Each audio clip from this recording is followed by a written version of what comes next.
When's the last time you cleaned out your refrigerator? Because I couldn't tell you when the last time I cleaned mine out was. You want to see how disgusting it is? Ew. Why?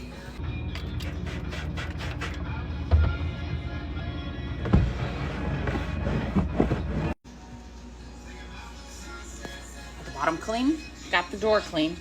Tell me, why do I have so many condiments? That's ridiculous.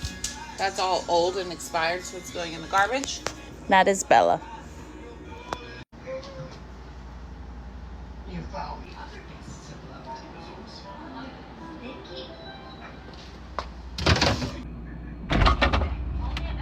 That's so much better. If you're seeing this video on a random Tuesday, maybe you should get up and clean your goddamn fridge.